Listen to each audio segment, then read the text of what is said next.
अरे भाभी, इतनी मोटी पायल कब ली और इसे पहनकर बाजार भी चली जाती हो? सुनैना अपनी भाभी रचना से पूछती है। रचना बोली, हाँ, अब क्या, जब जब बाजार जाऊंगी तब तब पायल खोलूं, फिर आकर पहनूं। ना बाबा ना, इतना मुझसे नहीं हो पाता। सुनैना बोली, वैसे पायल बहुत सुंदर है और इसकी जुनुर जुनुर की आवाज कितनी मीठी लग रही है। कब ली और क्या भैया का काम ठीक ठाक चलने लगा है? रचना बोली, क्या ये पायल आपको इतनी पसंद आई? सुनैना बोली, हाँ, पसंद तो आई है। रचना बोली, अरे बहुत सस्ती है, आपको क्या लगा ये चांदी की है? दिखती है पर है नहीं, और सस्ती भी है। मेरी छोटी बहन रानी के ससुराल में एक दुकान है, वहीं ये पायल बनती है।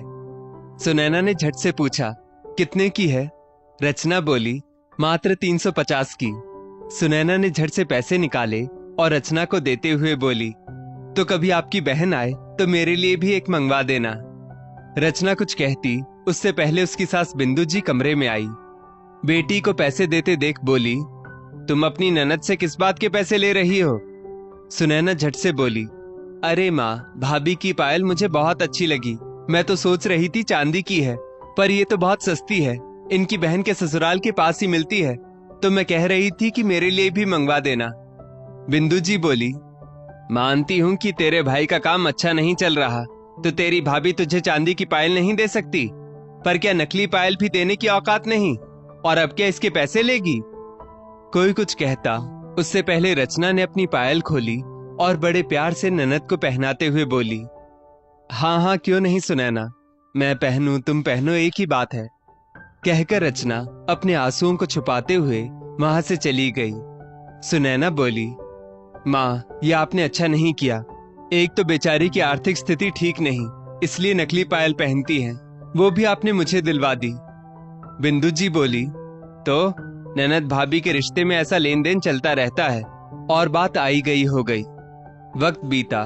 सुनैना दिवाली के पहले मायके का एक चक्कर लगाने आई थी, तो रचना बोली, अरे वाह, तुम्हारे कंगन तो बहुत अच्छे लग रहे हैं, कहाँ से लिए?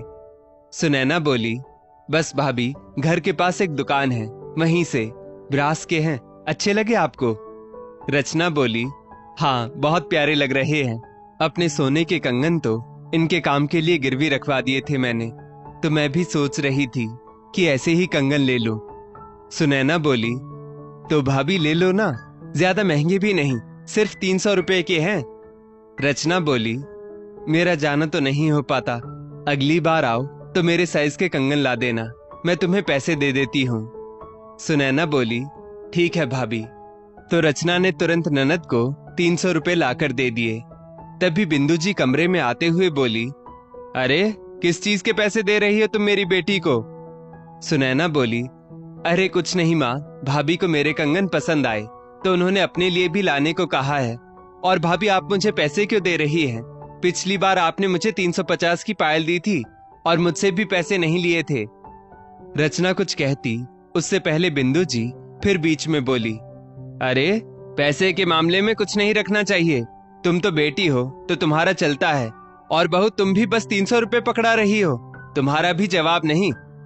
रचना सास के चेहरे के भाव समझ गई और बात बदलते हुए बोली, माँ जी, आपको कुछ चाहिए था? वो बोली, नहीं, मैं तो ये कहने आई थी कि खाना जल्दी से बना लो, शाम को जवाई जी आएंगे इसको लेने, तो खाना खिलाकर ही भेजोगी ना, कि ऐसे ही? रचना बोली, अरे हाँ माँ जी, बस अभी बनाती हूँ। इतना कहकर वो रसोई में चली गई। सुनैना बोली, माँ, आपको मेरे सामने भाभी से ऐसे बात नहीं करनी चाहिए थी, वो कुछ कहती नहीं तो आप हर समय कुछ न कुछ उन्हें सुनाती रहती हैं। थोड़ी देर बाद रचना का पति संजय और सुनैना का पति नवीन दोनों एक साथ घर आए। सबने मिलकर खाना खाया और सुनैना अपने घर चली गई। रचना रसोई साफ करके बिंदु जी के कमरे में पानी का जग रखने जा रही थी, तो उसने सुना बिंदु जी संजय से कह रही थी, बेटा, बहू को पैसा सोच समझ कर दिया करो, पता नहीं कहां फालतू का खर्च कर दे। संजय बोला, आपको ऐसा क्यों लगता है माँ, उसे जहां जरूरत होती है वो वहीं खर्च करती है।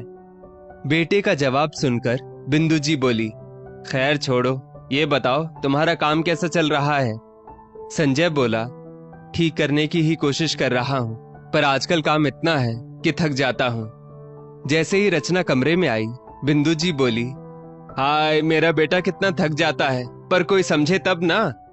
संजय बोला, किसे समझाना चाहती हो माँ? वो बोली, किसी को नहीं बेटा, जाओ आराम करो।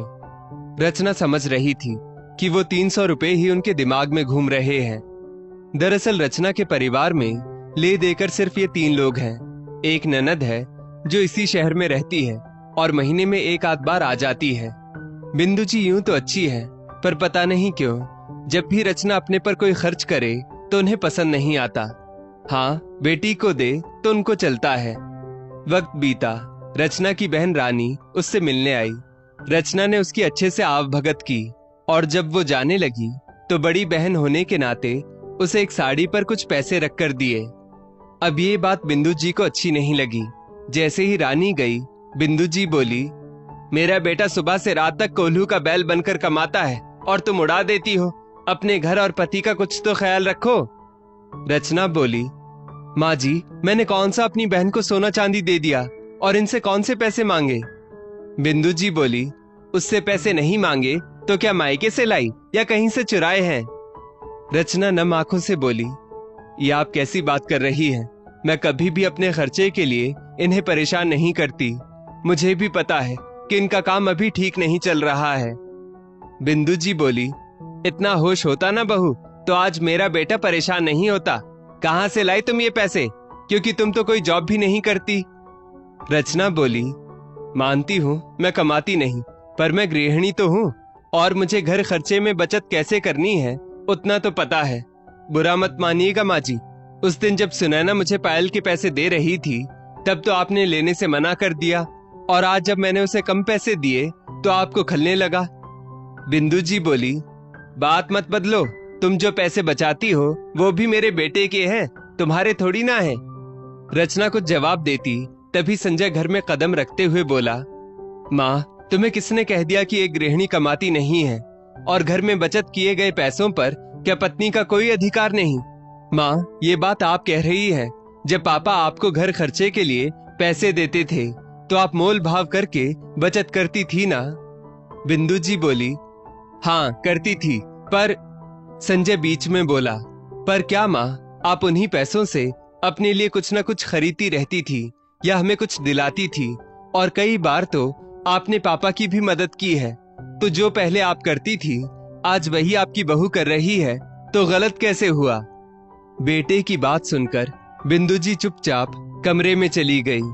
संजय बोला, मुझे माफ कर दो, मैं परेशान रहता हूँ, शायद इस कारण माँ तुम्हें बेवजह सुना देती है। रचना बोली, कोई बात नहीं, पर क्या आपको भी लगता है कि बचत किए गए पैसों पर पत्नी का कोई अधिकार नहीं?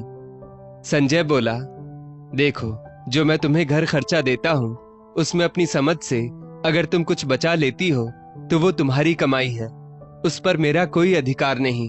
और इसमें गलत क्या है? आखिर तुम्हारी समझ से ही तो वो बचत हुई, तो उस बचत किए गए पैसों पर पत्नी का ही अधिकार हुआ ना? रचना बोली, थैंक यू मेरा साथ देने और मुझे समझने के लिए। दोस्तों, इस स्टोरी को लेकर आपकी क्या राय है नीचे कमेंट करके जरूर बताइएगा, और ऐसी ही और भी बेहतरीन वीडियोस के लिए हमारा पेज जरूर फॉलो करें। धन्यवाद।